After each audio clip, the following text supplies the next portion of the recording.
در ҷанбаси натиҷаҳои фаъолияти агентии назорати давлатии молиявӣ ва мубориза бо коррупсияи ҷумҳурии Тоҷикистон дар нимсолаи аввали соли 2024 гуфта шуд, ки агентии назорати давлатии молиявӣ ва мубориза бо коррупсияи ҷумҳурии Тоҷикистон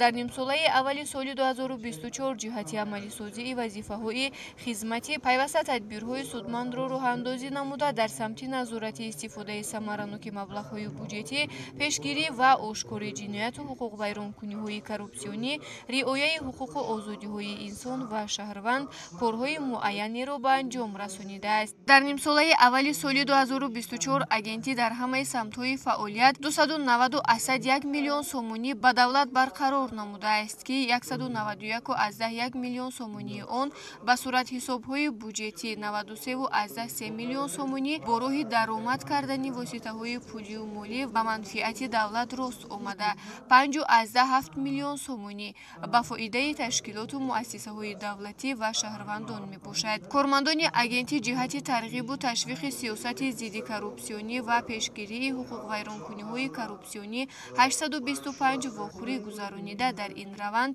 тавассути васоити ахбори умма 57 маротиба баромад карда, 6 конфронс ва 38 мизҳои мудаввар, семинарҳо ва нишастҳои матбуотӣ доир намуданд. Аз натиҷаи санҷишҳо, таҳқиқ ва тафтиши парвандаҳои ҷиноятӣ ҷиҳати бартараф намудани сабабу омилҳои коррупсионӣ ва шароитҳои ба онҳо мусоидаткунанда, унвонии вазорату идораҳо 1772 пешниҳод ва 734 дастури хатӣ ирсол гардида, бо баррасии онҳо нисбати 303 нафар ҷазоҳои интизомӣ татбиқ карда шуда, 106 нафар аз вазифаҳои ишғол намудаашон озод карда шудаанд. Инчунин иброз гардид, ки дар давраи сипарӣ гардида баррасии саривақтии 1621 муроҷиатҳои шахсони воқеию ҳуқуқӣ таъмин гардидааст, ки бо 414 адади он талаботи арзкунандагон қонеъ ва бо 1122 муроҷиат қарорҳои дахлдори қонунӣ қабул карда шуда, 85 муроҷиат бо сабаби беном буданашон